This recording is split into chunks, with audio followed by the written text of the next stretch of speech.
Dans cette émission, parlez des langues que vous connaissez. Un homme, deux pays, deux langues. La dictée, l'amour fou d'une langue.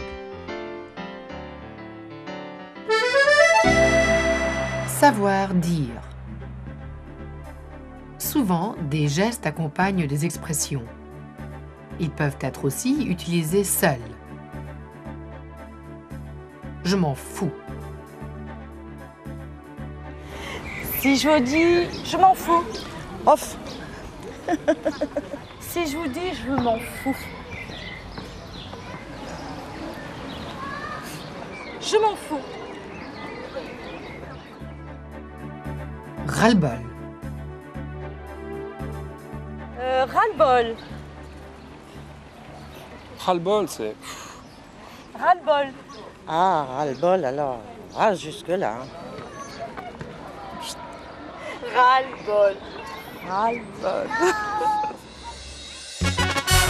Info. 41% des Français ne parlent que leur langue maternelle. Mais en moyenne, les Français parlent 0,9 langues étrangères.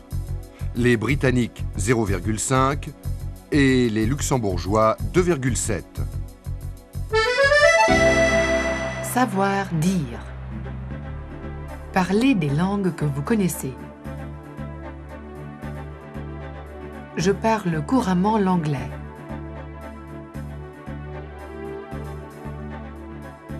Et l'espagnol assez bien.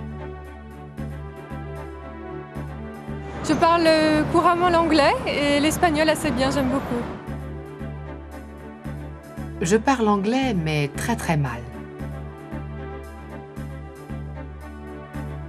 Je parle anglais, mais très très mal. Quelle langue étrangère parlez-vous? Je parle anglais et espagnol. Et vous les parlez comment?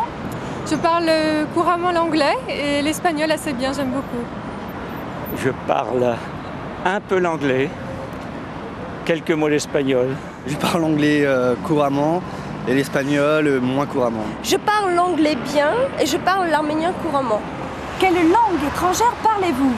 Arabe. Je suis arabe, français et un très petit peu d'anglais. Je parle anglais, mais très très mal. Je ne parle pas de langue étrangère du tout. Du tout? Du tout. Rencontre. La dictée, l'amour fou d'une langue. L'Assemblée nationale, Paris, siège du gouvernement français.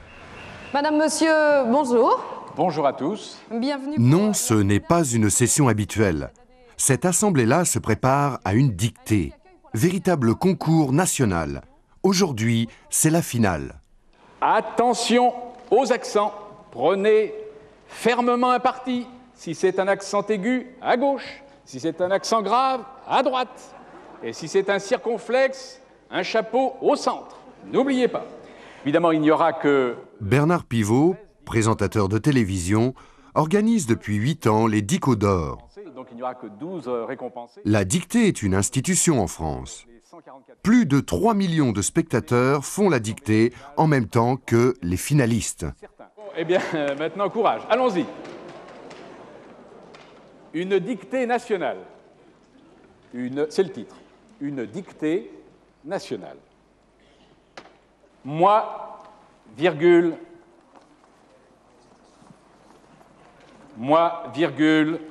défenseur de la veuve, virgule.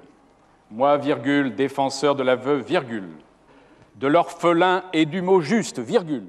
Émission spéciale en direct, lieu prestigieux, la dictée est devenue médiatique. De l'orphelin. Avec la présence de célébrités et de députés. De cet hémicycle bourbonien. Mais elle est aussi un phénomène social incontestable. C'est une épreuve qui réunit toutes les couches sociales de la population. Il y a des bourgeois, il y a des prolétaires, il y a des ouvriers, il y a des informaticiens, il y a des gens qui ont fait des études supérieures et il y a des gens qui n'ont pas fait d'études du tout. Mais virgule, aujourd'hui, virgule, aucune pyrexie logoréique, virgule, une simple dictée Point final.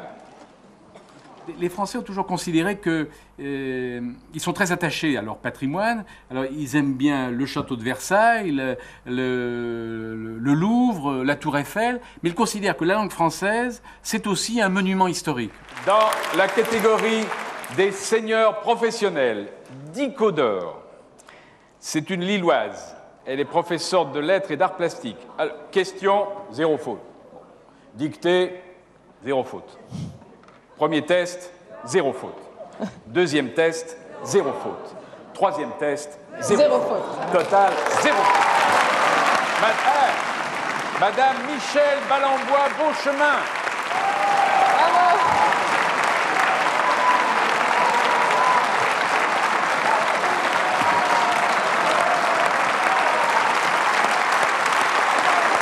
Bravo, madame. Je pense qu'on a tous une question. Comment faites-vous? Je lis les dictionnaires comme on lit des romans. Ça veut dire que Avec autant de plaisir. Ça veut dire que vous regardez absolument tous les mots qui sont dans les dictionnaires, vous en retenez le sens, l'orthographe? Oui, mais je les lis, je ne les apprends pas par cœur. C'est de l'imprégnation, simplement.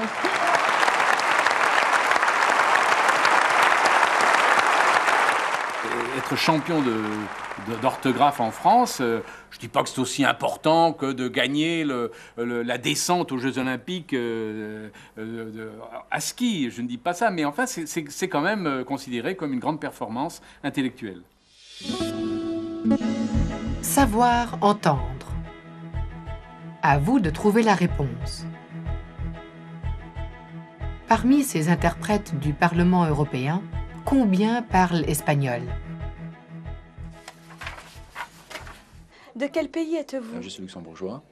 Quelle langue parlez-vous? Le luxembourgeois, bien sûr, mais le français, l'allemand en plus, et le danois et l'anglais. Comment parlez-vous ces langues? Assez bien. Bon, l'espagnol et l'allemand, je le parle assez bien parce qu'ils sont mes langues maternelles. L'anglais, je le parle bien.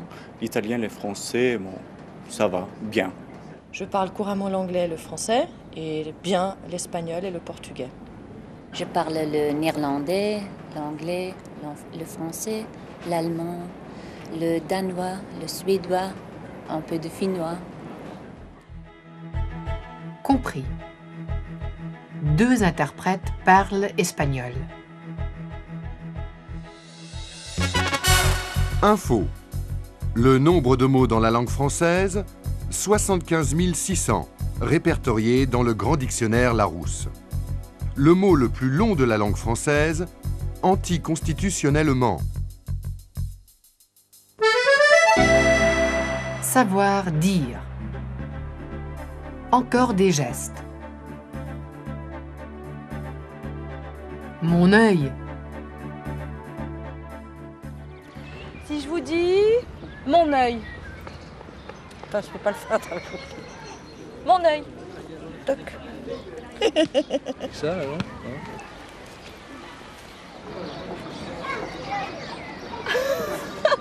Je suis atypique. C'est rasant. Si je vous dis c'est rasant. C'est rasant. C'est rasant. C'est rasant, voilà. C'est pas mon problème. Rencontre. Un homme, 2 pays, 2 langues. La banlieue de Strasbourg, très tôt le matin. Dominique Dinkel est un frontalier. Il travaille au-delà de la frontière, en Allemagne.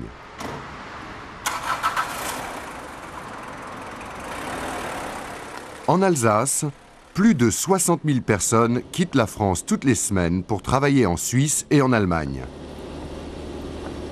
Lundi matin, de très bonne heure, vers 4 heures, je me lève. Vers 4h30, je prends la route. Je prends le pont de Kehl. Ensuite, je passe la douane, qui n'est plus maintenant une douane, vraiment. On marque le pas, mais on continue à circuler sans s'arrêter. Et après, on rejoint l'autoroute. C'est pratiquement ce qui se déroule tous les lundis, quoi.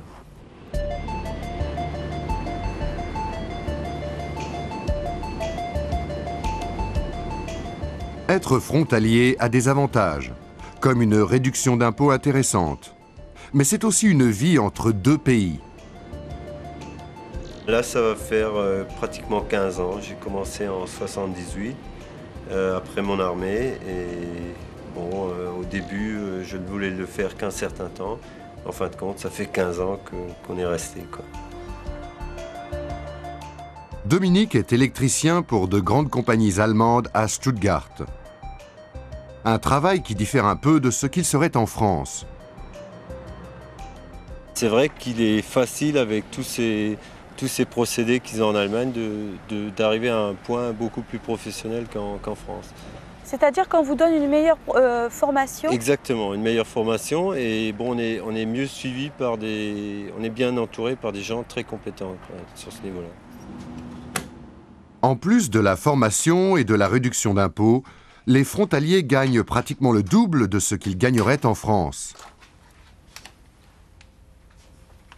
Ja, Dinkel, Bau 52, die Anlage 120 an 03 ist abgeschaltet. Ende. Mais être frontalier a aussi des inconvénients. Oui, des désavantages, c'est une vie de famille qu'on n'a pratiquement pas, quoi. On rentre le vendredi, on est stressé de la semaine et bon, c'est vraiment difficile de vivre avec quelqu'un.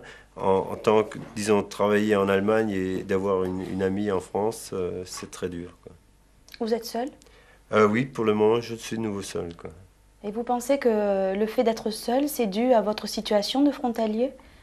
Oui, je pense que bon, j'étais marié et bon, on avait fixé une date, je ne l'ai pas respectée. J'avais toujours dit que j'allais revenir travailler en France, mais c'est vrai quand vous pensez que vous avez plus que la moitié, c'est très dur d'encaisser cela, quoi.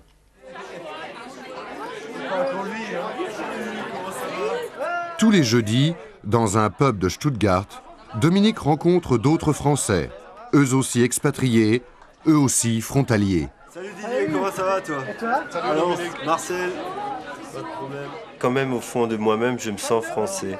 Et c'est vrai qu'on est attaché à la mère patrie, quoi. C'est pour cela que ça fait 15 ans que je fais l'Allemagne et ça fait 15 ans que je rentre le vendredi à midi en France, quoi. On passe la frontière et on se sent dans son pays, dans sa mère patrie, quoi. J'ai l'intention de faire encore un certain temps l'Allemagne, mais je pense que dès que j'aurai la possibilité d'avoir un travail qui me plaît en France, je pense que là, je ferai le grand pas de revenir en France définitivement.